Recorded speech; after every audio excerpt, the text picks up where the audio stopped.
Pleasure to be here today. And I look forward to this format. I ask people to bear with me a little bit in case the technology gets rough, but I think we'll do just fine. I love the topic of gratitude. It's something that is universal, not only in the field of addictions. I do a lot of work with HIV and long-term survivors as well, and gratitude in any format really plays a role in helping people stay healthy and helping people stay connected, and really in almost as a safeguard to any kind of recovery or kind of healthy mental space. So it's a wonderful a tool that I'll just speak for a few minutes about, then we can see if we have some questions. The first thing about gratitude for me is that it is in itself a mood changer. In my own experience, and I'm in recovery as well, and among my clients and friends, when I'll speak for myself, when I get in a funk, probably sometimes the last thing I want to do, as I was recommended, is to make a gratitude list, because I'm feeling kind of stuck and kind of loving my discomfort or maybe anger or sadness. But if I can bring myself to make a gratitude list in those moments, I find that even 4 or 5 things, or just even thinking about it for a brief period of time, will function as a mood changer. It's almost like a detoxifying agent for my mood, and it's tremendously powerful. And I've been struck because it's a simple thing to do, but to really, if we can will ourselves to get out of the negative mindset in those moments and really identify things we're grateful for. And it may be just simply that we're in recovery at this moment, or we're experiencing a nice sunny day, or whatever it may be for you. It can be a wide variety of things. So I think just the power of that is a mood changer. And the other side that I see gratitude really working on is as a daily ritual. And this is something I'm not perfect at, but I sure try to include making a conscious connection with things I'm grateful for on a daily basis. And I find for me that is a protective feature that really keeps me from really going off a cliff sometimes, or it keeps me bolstered when life throws a curveball. And it's a really important tool to sort of have a conscious connection with. And I think it's something like anything like sports, although I'm not the greatest sports person, but I'll try not to mess it up with the sports analogy. I find that it takes practice, and the more we practice, the better it gets. And in those moments when I really need to get in touch with gratitude, if I've been doing it regularly, I can kind of drop into that space more easily. A couple of things, just as a therapist, there's some really interesting work going on, something called negativity bias, which always has fascinated me. And that is the term to describe how we train our own brains over time by noticing all the stuff that's bad or that's wrong, or the things that didn't go well or didn't go right for us, and starting to focus on that and turn our attention to that. And over time, we actually teach our brains not to see the good stuff. And it sounds almost unbelievable, but they've proven that we can train our brains so that if good things are happening to me, I really don't see it. And it's almost kind of beyond my capability to grasp. And I think we can retrain our brains if we find ourselves in that unfortunate spot where we can start to notice positive things and really incorporate it and train our brains not to go to the negative. It's the old expression, I think, glass half empty, glass half full. We can really train ourselves, and gratitude is a huge factor in that. In terms of what I'm grateful for, it can be big things like health. It can be big things like sobriety or recovery, people in my life. It can be small things. It can be small things like the funny hair on I just got a Labradoodle puppy, and she's got all this puffy hair. And I'm grateful for that because it makes me laugh, and it makes me get in touch with real things and get out of myself. Appreciate the present moment. And I think one thing about gratitude, again, it brings us right back into the present. What am I grateful for here and now? And if I'm stuck in the past, if I'm worried about the future, it pulls me back into the present moment, which is where I think the space we want to be for anyone living in recovery, anyone living a conscious life, is to really be in the present moment and be mindful of that. And just a couple other things about gratitude I found is that they can really provide a way to frame or create a lesson based on hard times. And this is a process, and that's not something that happens instantly. But for me, if I've had some serious illness, addiction, like all of us, serious loss. And I think sometimes if we can get in touch with what we're grateful for, even sometimes in that situation, and I know it may not sound, but to some people it sounds counterintuitive to say they're grateful for their addiction. And I think in many ways for me that's true. And I talk about kind of a lost and found. I lost a lot with it, but I really found a way of being, a way of existing. I found a new career. I found my voice. I found friends and a new way of life. And I think so. I'm grateful for that. And so, in effect, I'm grateful for the kind of hard path that I've had at times in my life. So I think gratitude is really like a balm. It's a way to feel good and stay feeling good.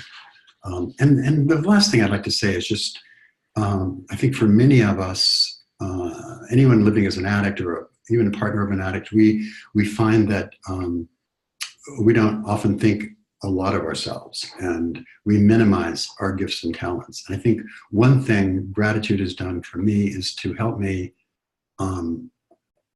honor or recognize the gifts and talents that I have, because I think I would tend to minimize those and discount those. And if I can really be grateful for the talents and skills I have, I think I'm more effective, not only in my own recovery, but as an advocate, as a writer, as a person who can share and share my experience for others. So I think it's important to really be able to grasp a true vision of who we are. And I think gratitude helps for that. If you have a talent, if you have a skill, recognize it, honor it, and really express it and be in touch with that. And I think that really helps us live a full life every day. So I guess that's kind of my kickoff messages. I think what I was hoping we could get, if there's questions or even a discussion on how does the practice of gratitude work for you in your life, and how does it work? What are the challenges? What have been the gifts of that practice? And I think we'll just throw it open. Again, if you want to ask a question of David, click the Q&A feature at the bottom and just type that in, and we'll get it answered. And just while you type your questions in, I would add one thing about gratitude. That Brene Brown did some research. I forget which of her books, probably all of them. She talks about it about happiness. She and her grad students at, I think, University of Houston interviewed several thousand people about happiness. And the one and only difference she found between happy people and unhappy people, it didn't have anything to do with money or relationships or job status or health. Happy people are grateful for what they have. Doesn't matter what they have, they're grateful for what they have. And she also found that these people, and I think this is important for particularly betrayed partners, grateful people are more willing to become vulnerable again and to open themselves up and to take risks and to heal. And then from the addict standpoint, if you're an addict of some sort, you're much less likely to engage in your addiction if you're feeling grateful. And those are pretty much the primary results of her study. Yeah, I would add that. So please feel free to type questions in. I'm going to let David take back over, but I'll throw one question out to David. Your book is on the interplay of substance abuse and sexual behaviors. And I think that's fairly common. Maybe you could kind of explain how those two interact. It doesn't have to necessarily be within the gay men context, but in a general way. I think a lot of people would benefit from that. And please, everyone, ask questions, because that's what David is here for. Okay, great. Yeah, the book focuses on gay men. I find that the dynamics of it are pretty universal, and it explores this intersection of sexual desire, sexual acting out, in combination with certain drug use and the ritual that goes with that. And I focus particularly on stimulants, methamphetamine for one, among men who have sex with men, and found that those two, over time, like any habit, become kind of fused together. And so if we do one thing, there's an expression that says, what fires together wires together. So if we do something at the same time consistently, those two things start to merge. And I think the very same thing happens with sex addiction and with porn addiction, and those two things, which operate actually in the very similar part of the brain as stimulants, easily become fused in a way that becomes very difficult and can really undermine recovery. So I think part of the big task of recovery is to be able to kind of redifferentiate those two things, because what happens with, at least with stimulants, when you take away the drug, you often take away sexual desire because the two have been so paired. And it's something we see in sex addiction, where people are unable to function with a living person, their partner with them, but it can only function with porn or in other sort of situations. The very same thing happens with certain kinds of drugs. So I think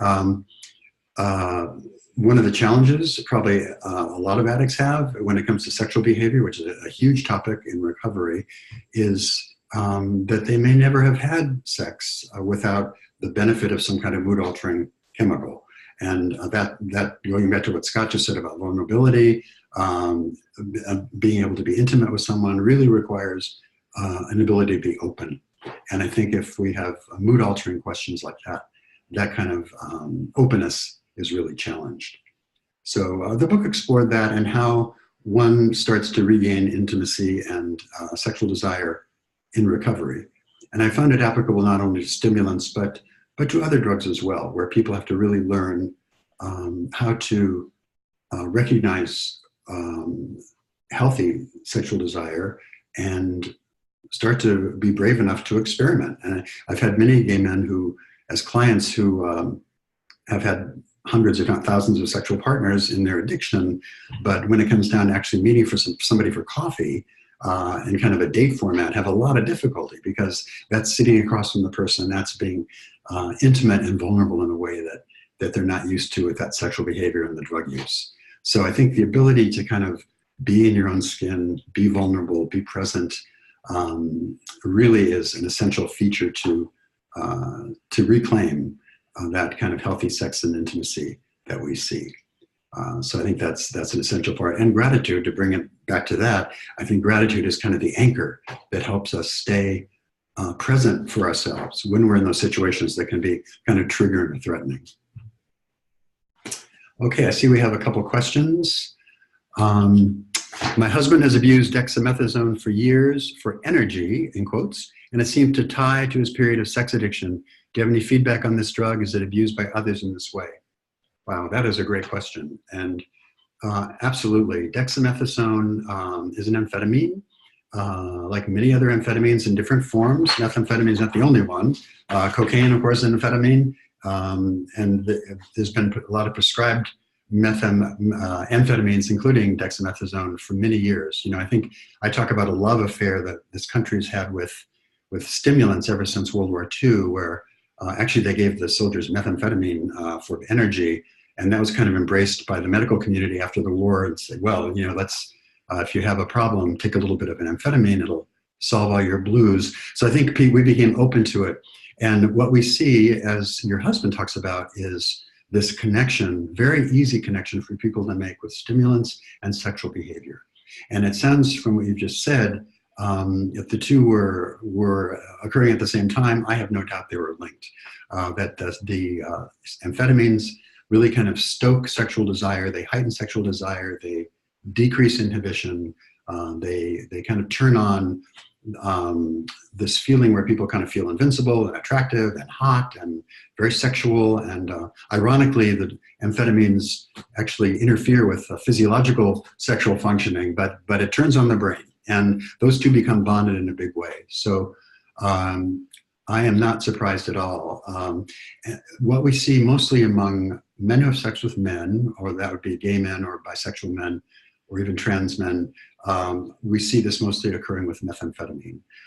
However, other drugs like you cited are very common as well. And I think it's an absolute parallel to the phenomenon we see with this bonding of sexual acting out and certain kinds of use of stimulants or abuse of stimulants. It's a very difficult recovery, by the way. I don't know where he is on this, but it's a challenge, and it's one that requires support, I think, in terms of recognizing not just the drug addiction, but the sex addiction, and doing them concurrently. A lot of treatment professionals want to treat a chemical addiction first and then go to more of the behavioral addiction. I think when the two are linked as strongly as they usually are with stimulants like this, I think they really need to be addressed simultaneously, because one causes a relapse trigger for the other.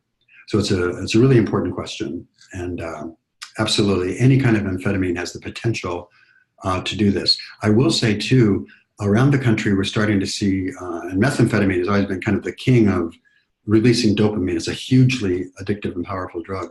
We're seeing a lot of other synthetics now that don't even have names. They just have chemical names that are being created in labs around and distributed by FedEx, and they're very dangerous because we often don't know what they're cut with. In fact, much of the speed on the street now is being cut with fentanyl, like the opioids are. So it's something to really be cautious about in that. So good luck to you and your husband. We have another question.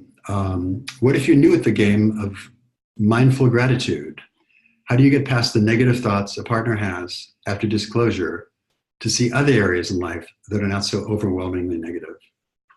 That's a great question too, because as I said in the beginning, I think gratitude is an important and essential practice, a skill, but I think it's more of a practice.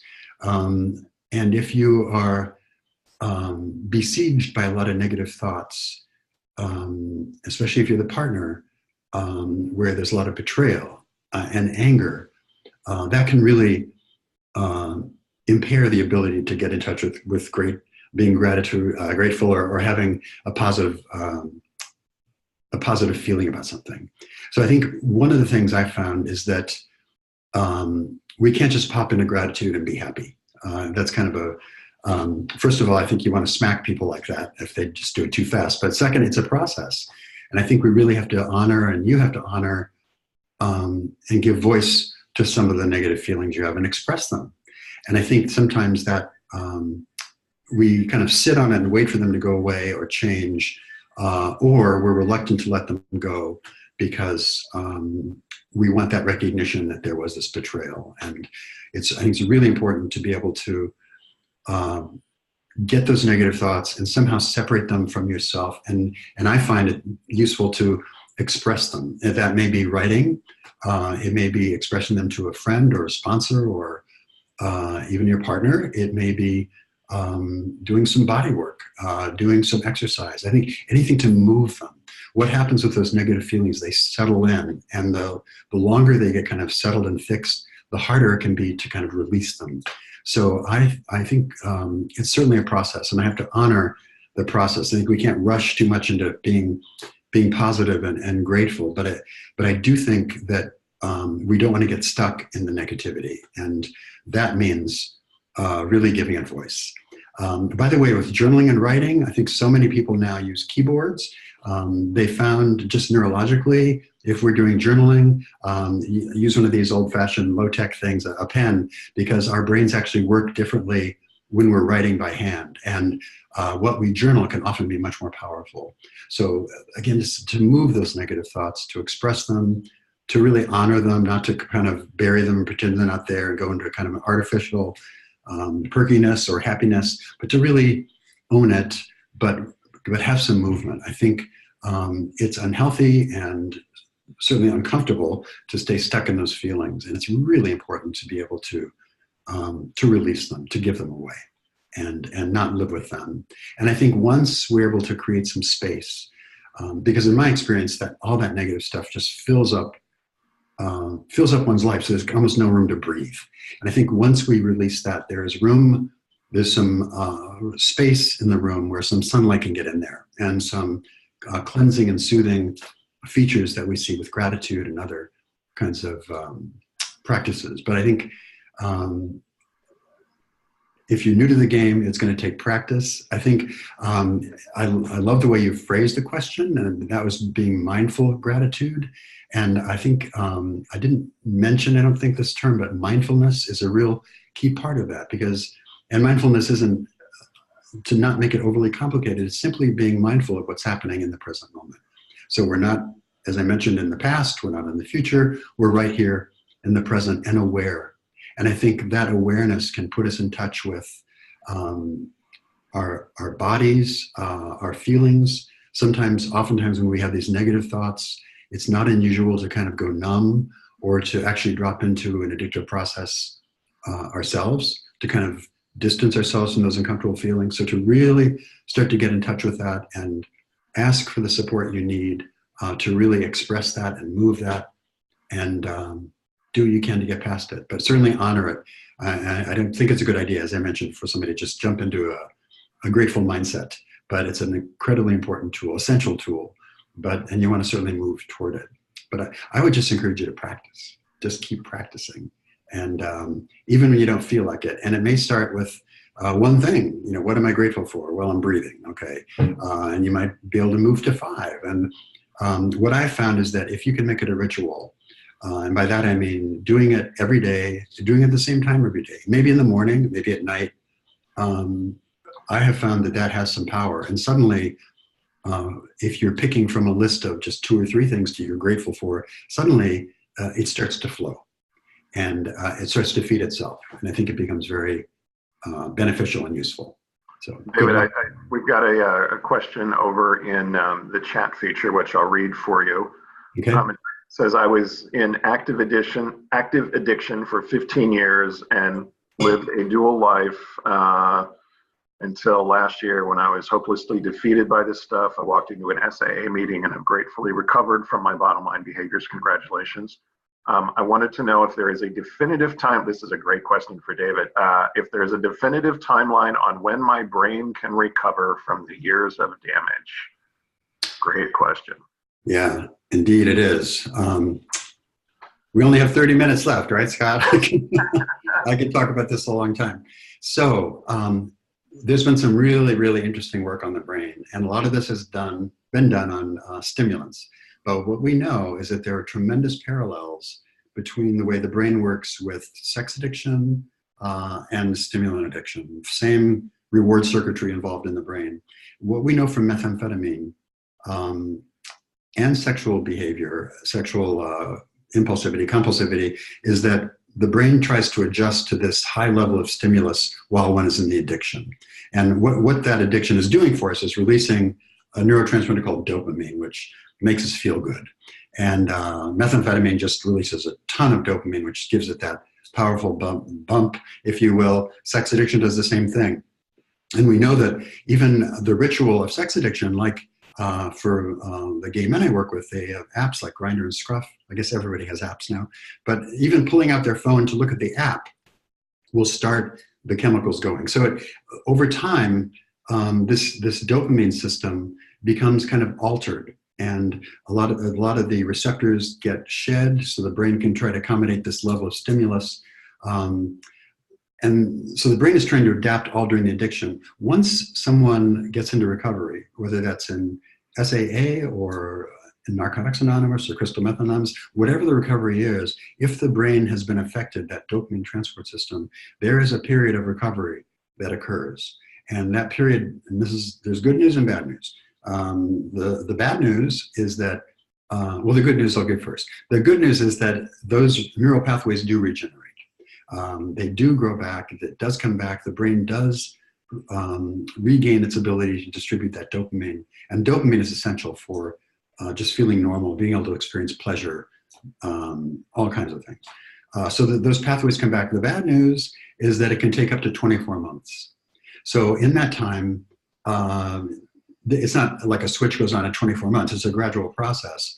But there's been brain scans of people in recovery, and even after a month, 2 months, 3 months, their brains look exactly the same as they did in the addiction. So it takes time and patience.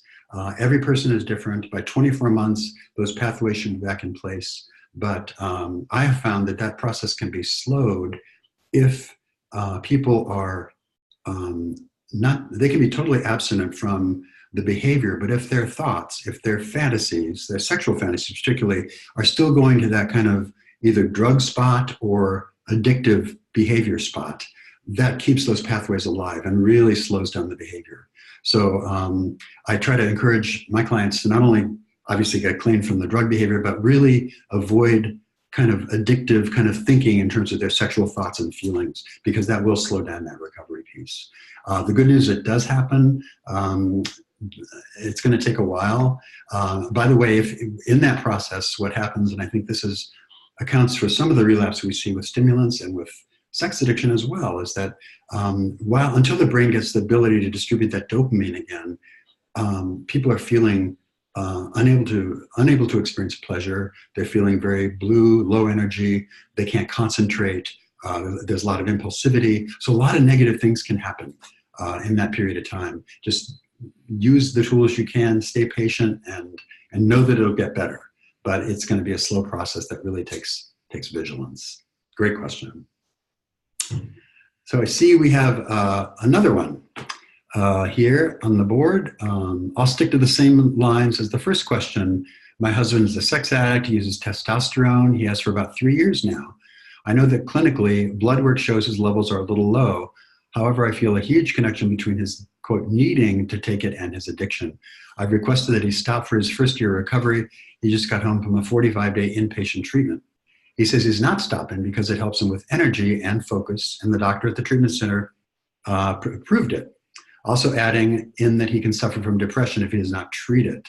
It's his actions around the use of it that has me making up why I think he uses it for enhancement in all muscles, all in caps. Question is, how do I proceed?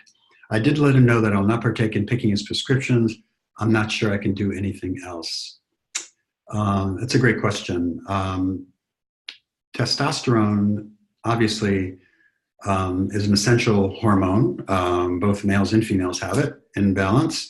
And it does have the effect of increasing sexual desire. I've had clients who were prescribed testosterone but got it in those pumps where they could pump one dose, but they would pump 5 or 6 doses and to feel the effects of it. So it definitely does have a mood altering effect.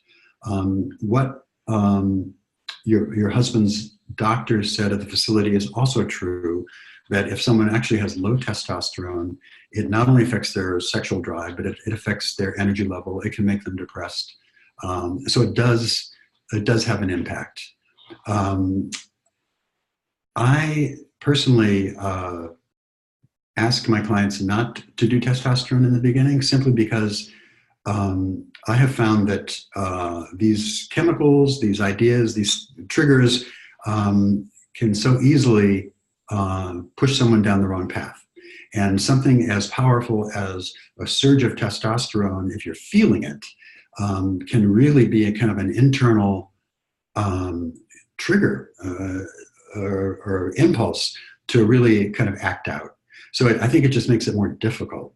Now, there are blood levels, and it can get quite complicated because there's not just one testosterone level, but there's other kinds of sub-tests to really examine.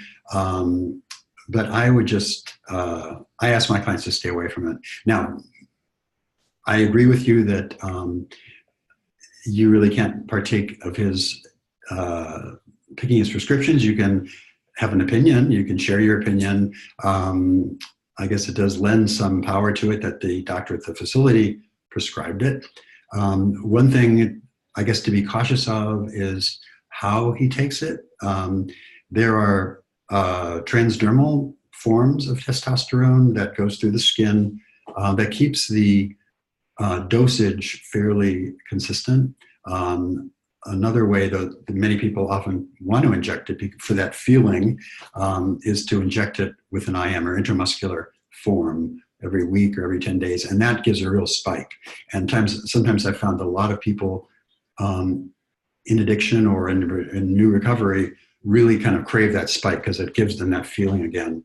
even if they have no intention of acting out or using it. I've had clients who kind of toyed with that, and it's a dangerous thing, I think. So now I don't know your husband. I haven't seen your husband. He may need that for his moods and his energy, and really a physician is the one that has to make that decision. But it's not without some risk, and it's a great question. It's one that just to recap it, testosterone is something certainly that is abused a lot. It's abused in the gay community tremendously. It's overprescribed. People get it from many places. I think doctors just kind of routinely give it to men these days. But it's something to be aware of, especially in early recovery. So I'm happy you're sharing your concern.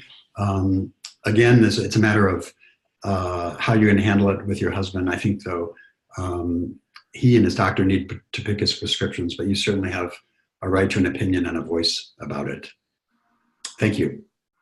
David, maybe a follow-up question to that, because I've seen it kind of phrased differently, is in early recovery, the addict and the betrayed partner are often in very different places emotionally. The addict can still be in denial, or he can be gung-ho about recovery, and the partner has usually been blindsided by this.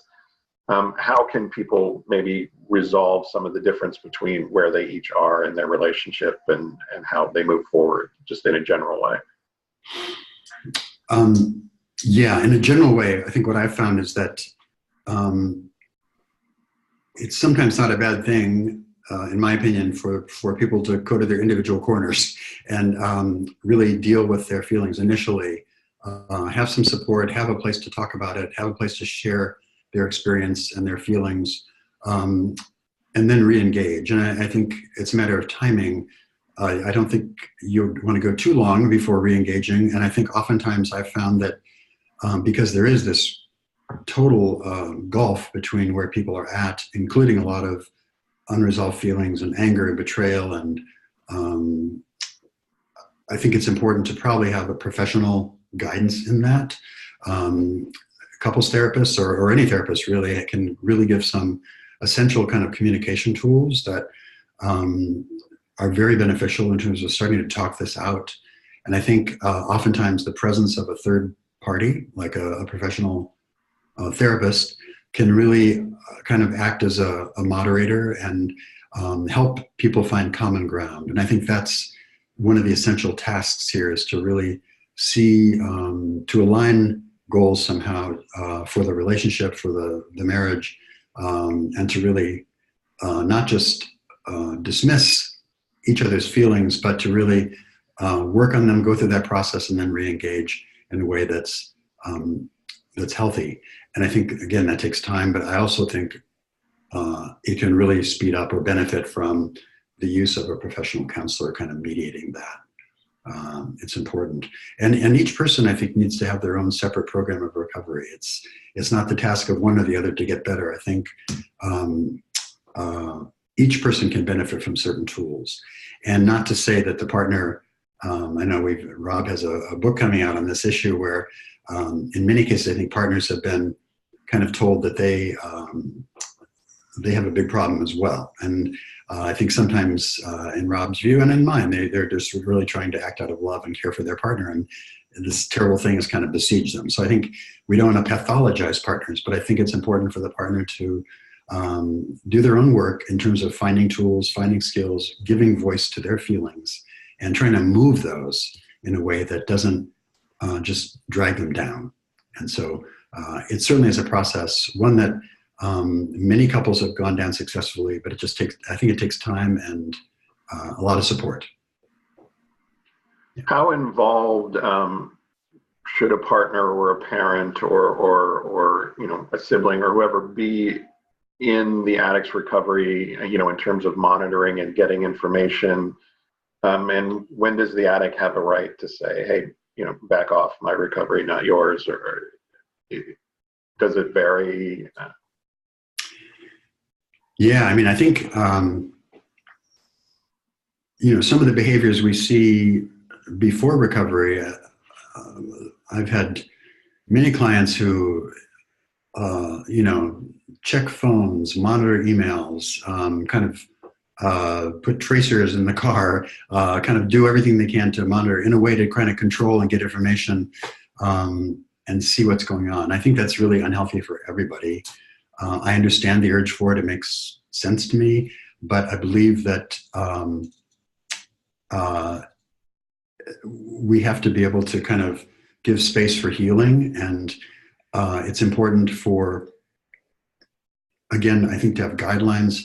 To me, if the person in recovery, the addict, is working a program with a sponsor and therapist that has guidelines for their behaviors, I think that's a critical piece of this. And I think they need to be given the space to do that. Now, with certain kinds of chemical addiction, it can be helpful sometimes, especially a parent with an adolescent, say, they might do drug monitoring once a week or so.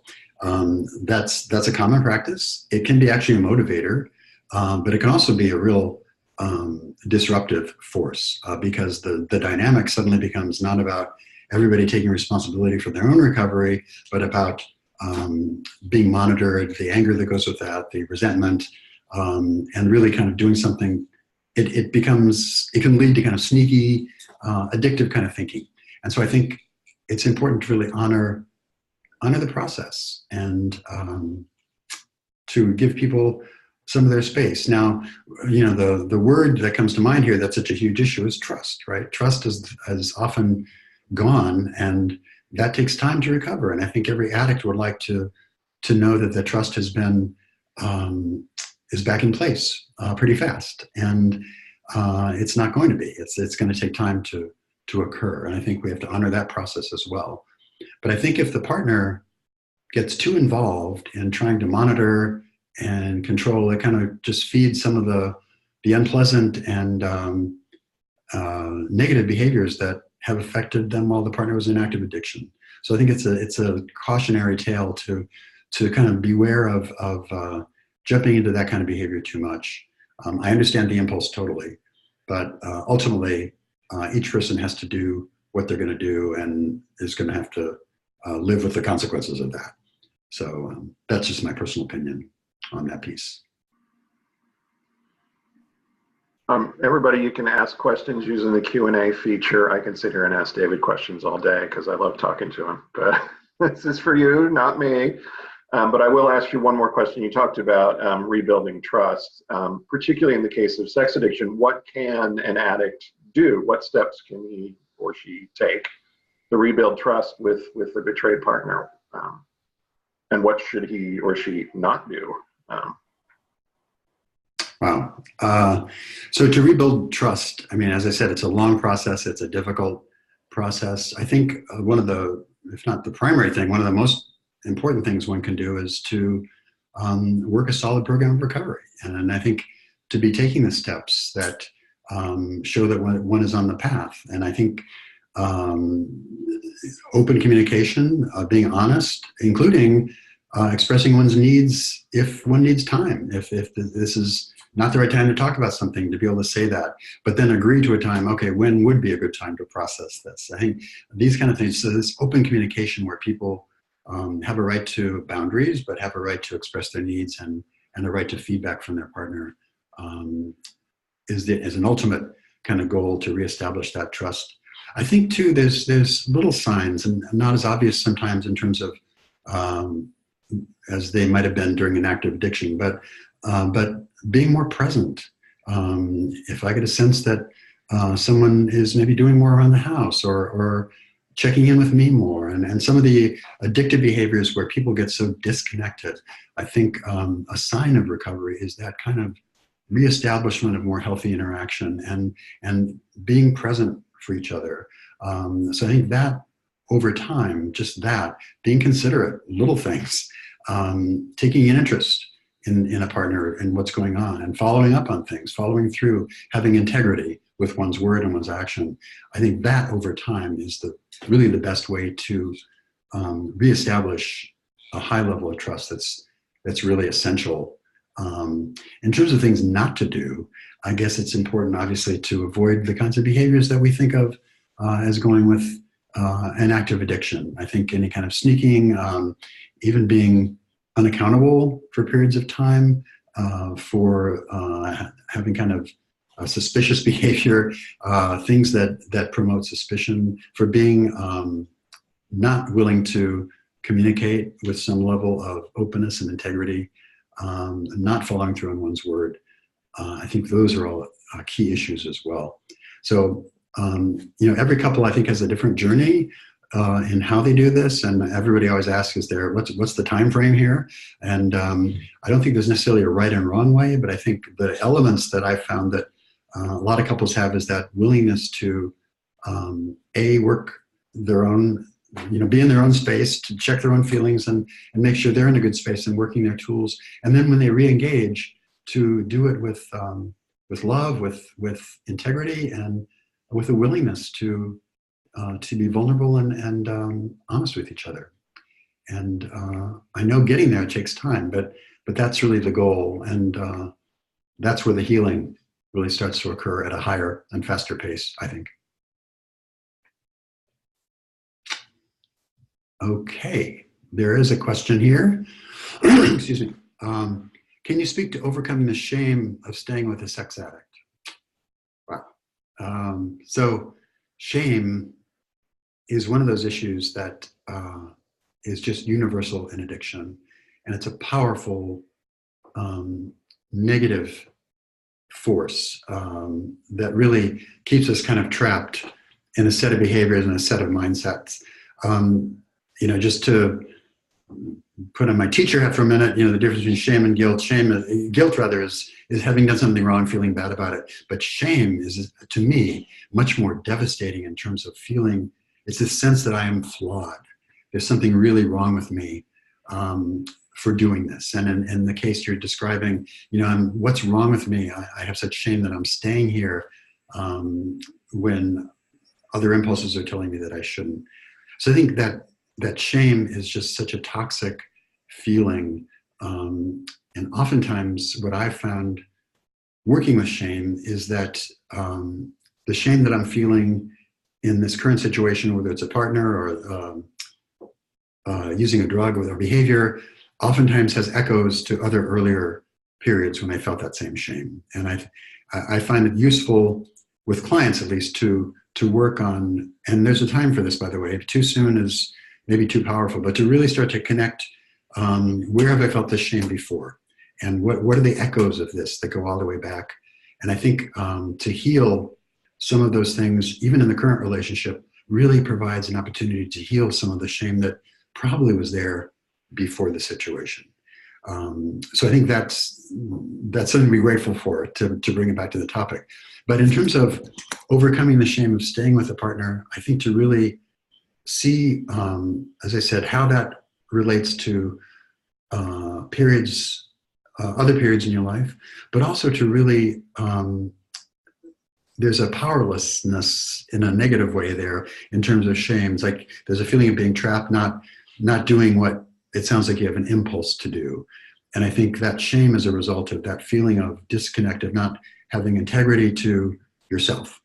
And so I think one way to deal with that shame, first of all, is to talk about it, but also to really decide with some assistance, whether that be a sponsor or friends or therapist, what is a good course of behavior for you right now, to stay or not, and what works best for you, and what works best for the relationship, and to really empower yourself to identify what that is, and that may take time, but to identify what that is, and then to start living with consistency in terms of your own word and what you need for you, and that may be doing something different than what you're doing now. But I think that shame is a result of kind of having this inner knowing that you should be doing something, and I don't like that word should, but there it is. You should be doing something, but aren't doing it, and therefore you're not living with integrity to yourself, and that can cause shame. So shame, to me, in general, is something that's so potentially toxic that it can just feed on itself, and it can really create just more shame and more feeling of being trapped and being a victim. And as I say, that could lead not only to negative mental health consequences, but even physical health consequences. So that's not a space you want to stay in. I think, and this is one of the situations, if you're feeling a lot of shame about that situation, to say something like, well, make a gratitude list. It can sound kind of cheesy, but I think it's really important to take a step back and really start to identify things that you might be grateful for, not necessarily in the relationship, but in your life, and really start to anchor those as positive things that give you strength, and things that are going right. And I believe those also will give you the power you need to move out of the shame in whatever direction that turns out to be. So it's a painful, painful place. And I understand that there's a feeling of being trapped, but it's certainly not a place you want to stay. I understand that. Sometimes people don't know what to do. And I guess what I would recommend is really talking about those feelings, seeing if it echoes some other part of your life, and making a plan to move out of it. So yeah, great questions. Great questions. So here's another one. I am a spouse of a sex addict. I understand that I cannot choose who my husband stays in contact with, but I have made requests around several people who I deem unsafe. He's already refused a couple of these requests. Do I now create a boundary around this? I'm not sure how this works. So that's a great question as well. I think it's true that I believe each person has to really create their own program, and they do that sometimes with their sponsor, with their peers, with a therapist, and create kind of a list of who is safe and who is not. And that's critical. Your observations are important, and I think it's important to dialogue about that as best you can. One idea might be to discuss your concern as opposed to requesting that right off the bat, that he not contact those, but to express your concern about that. And that may be the most you can do in this situation, is to say, gee, I'm concerned about these particular people for this reason and that reason and that reason. You have no power over him per se, in terms of what he does, what he doesn't do. You can only hope that he's making those decisions from a healthier space, in terms of something that promotes his recovery.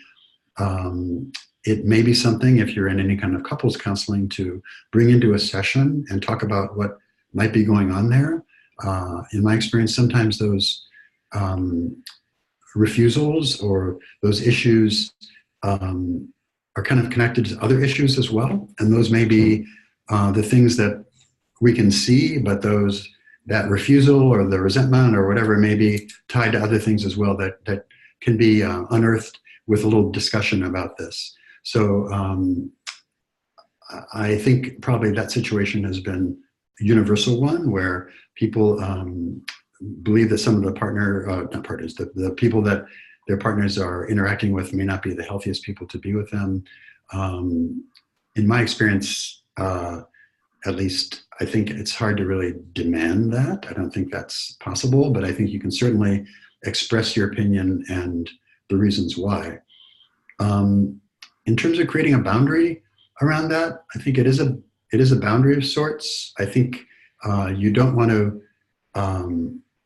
Okay, you have expressed your concerns. You say, I think the boundary may be that you have to let that go for now.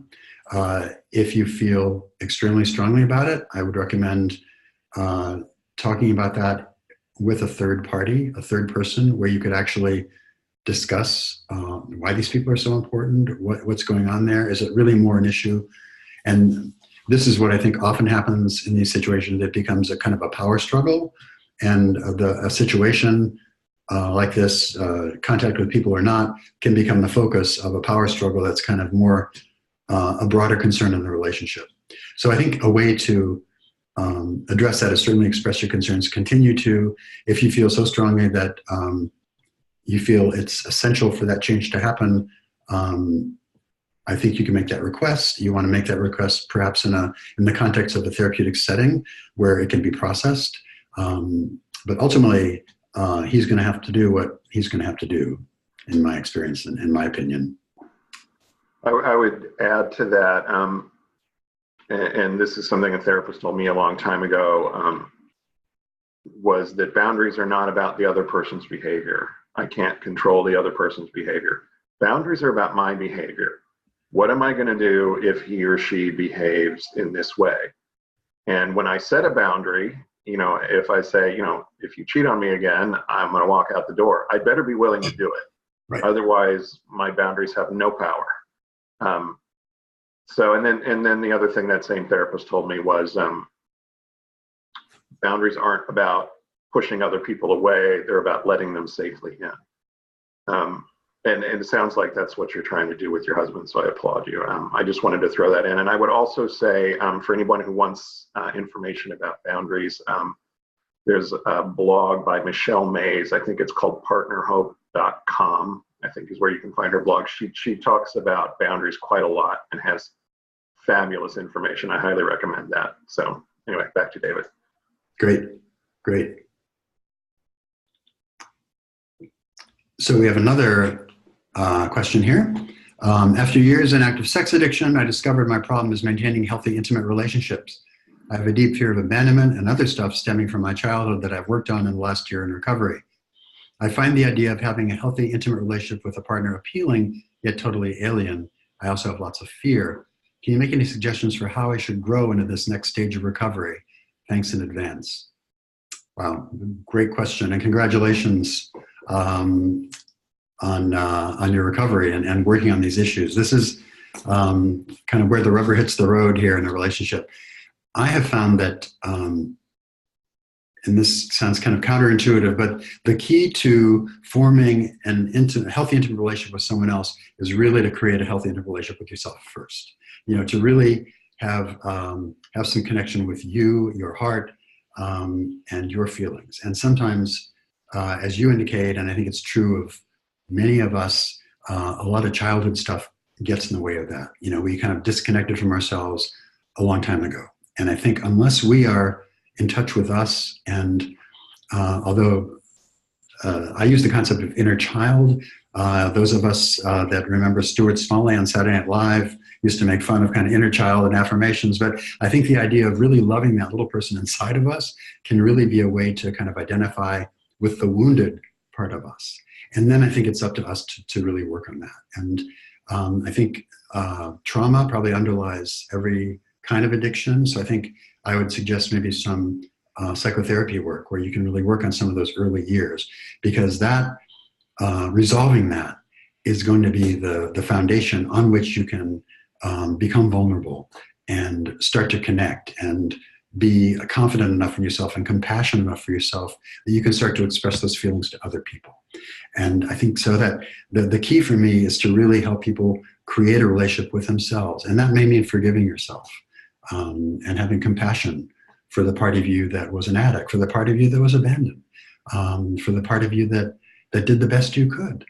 And you probably learned, or like we all do in those situations as children, certain ways to survive.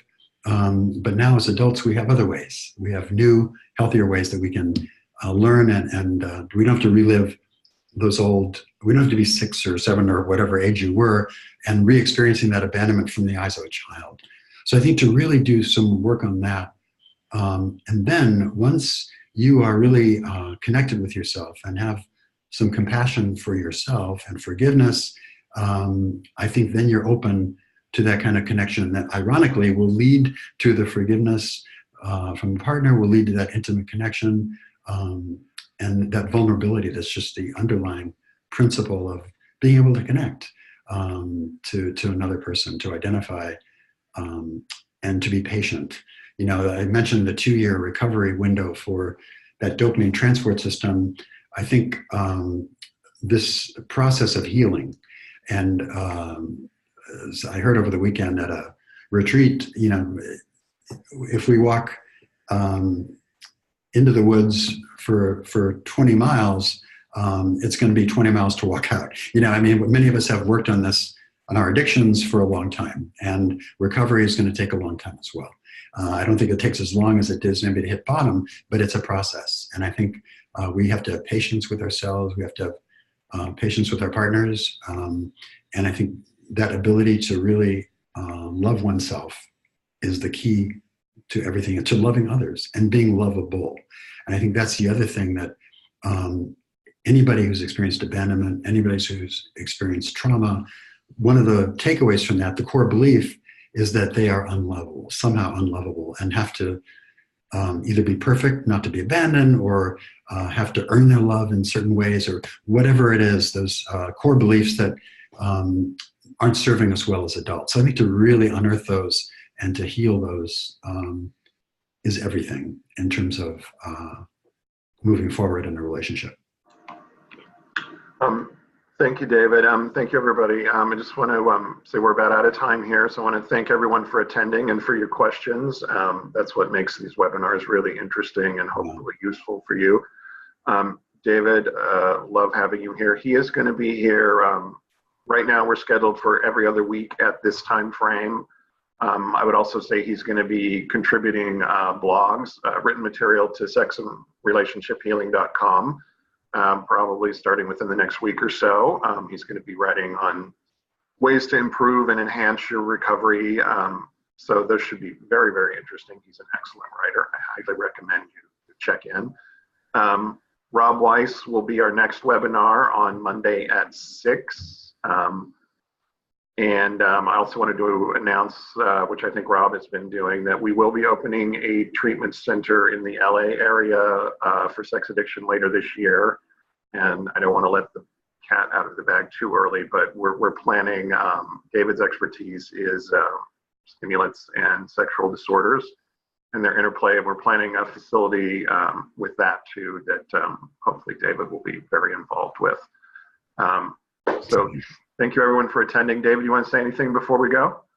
No, except I appreciate the questions, and everyone was gentle as I broke into the technology here, so I appreciate that. Thank you. It's been a nice discussion. Okay. Thank you, everybody. I'm gonna hit the end button here. If you want to contact us, info@seekingintegrity.org, or you can use the contact us button on Sex and Relationship Healing, and we'll try to answer any emails within 24 hours. So thank you, everybody. I'm going to give you a call in a second, okay? Okay, great. All right. Okay. Thanks, everybody.